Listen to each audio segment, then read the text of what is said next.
Having a drink. Jacob is 16 months old. This morning I was thinking, wow, he's a year and a half old already. Just goes to show how bad my maths are. No, he's 16 months old, which is 1 year and 4 months. So my last update of Jacob was at 10 months. And so in the last 6 months, he has changed so much. At 10 months, he was just about walking. Now he is climbing, he is running, and he is testing his limits and mine, my patience and my nerves. He is constantly getting up on steps and then taking himself to the edge and seeing how far he can go before he falls. I have to be very, very vigilant with him around the house. So he is obviously very strong, using up a lot of energy. He absolutely loves cars. So anything with wheels on, he will try to get into it and he'll expect to be pushed along. So that goes for his toy boxes, any of the push along carts that we've got. Even boxes, to be fair, they don't have to have wheels on. He likes to get inside any kind of box or basket. With all the energy burning, you would expect that he'd be sleeping really, really well. It's a bit of a roller coaster when it comes to his sleep. He is teething at the moment. So he now has 8, 9, 10, 11, maybe 12 teeth and more on the way. I feel like in the last month, his mouth has just exploded with teeth all pushing through. And so he's got a constant dribble going on, which has made his chin very dry.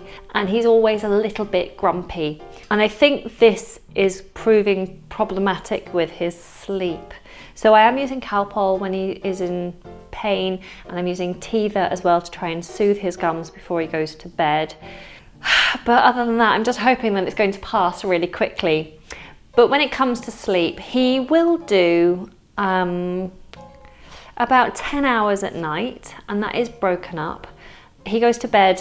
He's supposed to go to bed at 7, but lately, because of teething, I believe, he will not fall asleep until about 8 o'clock, sometimes a little bit later. And then we'll get him up between 6:30 and 7 in the morning so that he can go to nursery. Now, during the days, his naps have gone down from 2 naps to just the 1 afternoon nap, and it usually is a good solid nap. If I can get the conditions to be perfect, then he has been known to do a full 3 hours. But usually you're looking at 1.5 hours to 2 hours, which is fantastic. It means that you know he's going to be asleep and you can get some stuff done around the house. It's just nice to know what's coming as a mum, rather than 5 minutes here, a 10-minute sleep there, a half an hour nap there. Now we've got 1 solid afternoon sleep. And we have progressed his Montessori floor bed from just being a mattress on the floor. We've now lifted it up and put him on a base, and we are actually constructing a house bed for him, which he absolutely loves. The house bed isn't finished yet, so I will do a video specifically on that and all the additional little accessories that I've bought for his bed to help him to sleep well. He does really, really enjoy what we've done for him, so I will share that with you. In general, he's just a nosy Parker at the moment. He's fully mobile, independent, and he's just into everything. He's more interested in the things around him that the adults use than he is in his own toys.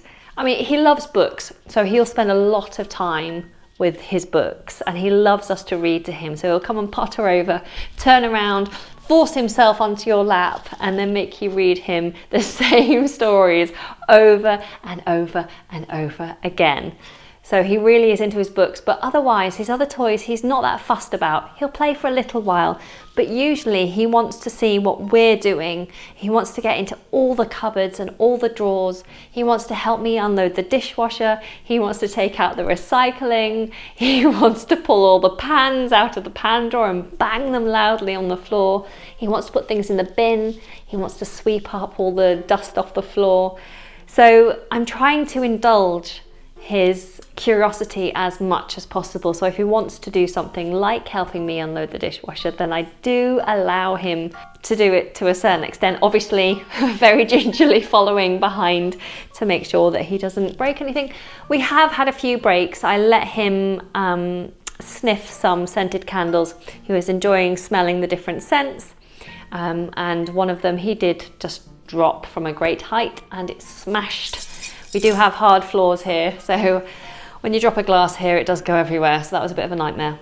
But as much as possible, I'm trying to indulge his impulses and allow him to explore without restrictions, which just makes life very, very difficult. However, he is now in nursery 4 days of the week. 2 of those days are half days, so technically it's only 3 full days that he's in nursery, but it's spread across 4 days. And that gives him the opportunity to explore in a completely safe place, gives me an opportunity to work. Obviously I work from home, and it also gives me an opportunity to get on top of the house or to catch up on sleep or to do whatever it is I need to do that I don't manage to do when Jacob is around. In terms of food, he has always been a fantastic eater. However, teething does really mess that up. I find that when he's teething badly, his appetite goes right down and he can sometimes almost refuse everything apart from cheese. He loves, absolutely loves cheese. He will eat so much cheese, I don't understand how someone can eat as much cheese as he will eat. Obviously, I don't let him go mad, but when he refuses to eat everything else, sometimes just giving him a little bit of what I know he will eat feels like the only option. So he does generally eat really well, and we've been giving him a fork and a spoon. We've moved on to the metal ones now, and he really enjoys doing things for himself, so much so that if you try to feed him, most of the time now he'll refuse it, like he doesn't trust you. Like, what are you putting in my mouth? No, I don't want it. But if you give him the opportunity to feed himself, then he will generally always give everything a go.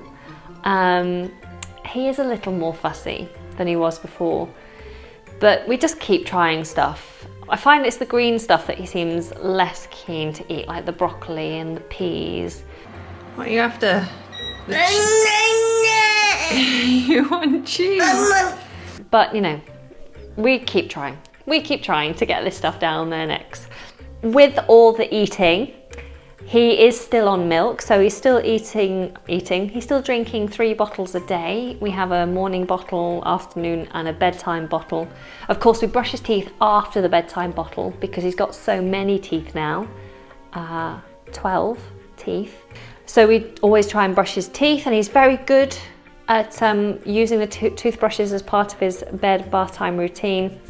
We're not yet fully getting him to clean all his teeth properly, but I do occasionally go around with a muslin as well, with a little toothpaste and water on it to wipe his gums out, just to help with that process. But he definitely has the toothbrushing thing as a solid part of his routine, so that's a good thing. He loves the toothbrushes. We have an electric one and a standard toothbrush, and he generally has the both of them, and he takes turns on which one he likes, depending how sore his gums are, I guess. Now, with all this eating, he has grown a lot. He is now, and has been for a month, in the 18 to 24 months clothing. So that was from 15 months, so he was 3 months ahead going into the next set of clothes. And that's because literally I couldn't get the jumpers and the t-shirts over his head because his head was so big. And the vests, when I would pull them down and fasten them, he would have a huge gap between the top of the vest and his shoulder, his neck, and it was just too tight. They were just not good, so we had to move on and go to the bigger clothes. Luckily, baby clothes are not too expensive, so changing his clothes every couple of months hasn't broken the bank too much. Now, talking. His talking is coming on. He babbles quite a lot. We do have a dummy, which I know can slow things down. And depending on where he's at with his teething journey, we do try and take the dummy away throughout the day to give him a chance to use his mouth. So far he's got about 5 words. He says mama, he says dada. Now he says momo, which means dummy. I know it's not a word, but for us it's a word. We know what it means, and he says it specifically meaning dummy, momo. And he says more, which was his first word when he wants more food, more, typical, takes after me. And he now will also do the sounds of animals. So when you say, what noise does a lion make, or what noise does a cow make, we do get a response. What noise does a lion make? Yeah. Oh, and the other day he said ball for the first time. Nick and I were both there and witnessed it. Ball! And he had his ball in his hand, and we were like, did he just say ball? And then we couldn't get him to say it again, so we weren't sure. But the next day we were at a play group, and he was throwing the balls, and he pointed and he said, ball, ball. So he said it 3 times. I haven't witnessed it any other times, but he definitely has that word. I do find that when he starts saying a new word, he'll say it a couple of times and then it will stop. And then about a week later, it will re-emerge. So yeah, so that's about 5 words that he's got, which is exciting. And I'm just now looking forward to having a few more helpful words like tired, hungry, nappy, those kind of signals that will just help me to understand when he's frustrated, why he's frustrated. Because we are at that point now where he tantrums and kicks off at the slightest thing. And I'm not always sure what's going on or why he's frustrated. And so it's tricky because he's strong and he's energetic. And so yeah, I'm at that tricky point of motherhood, the toddler phase. We are also toilet training, which is quite interesting. I will do a separate video on our techniques and what we're doing with Jacob. Obviously he's quite young for potty training, but we're having quite a lot of success with it so far, so I will do a separate video on that. But he really enjoys his time sitting on the toilet and will insist every time we're in the bathroom, which in the morning and in the evening, having his time to sit on the toilet. So I'll do a video on exactly how we got to that point for you later.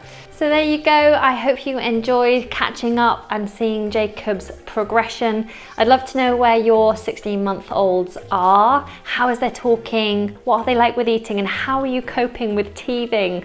Or are they sleeping through for you? And do you have any tips for getting them to go to sleep? In fact, Jacob always has us there while he goes to sleep, and sometimes it can take hours. So if anyone's got any tips about how to pull yourself away from them and let them fall asleep completely independently, but without crying it out, then I'd love to hear from you. Please put your comments down below, and don't forget to subscribe. I'd love to have you stick around. Okay, I'm gonna go with my oversized blouse, which doesn't go with my Fitbit, but there you go, and my red lipstick. Oh dear, I'm such a mess. Bye guys.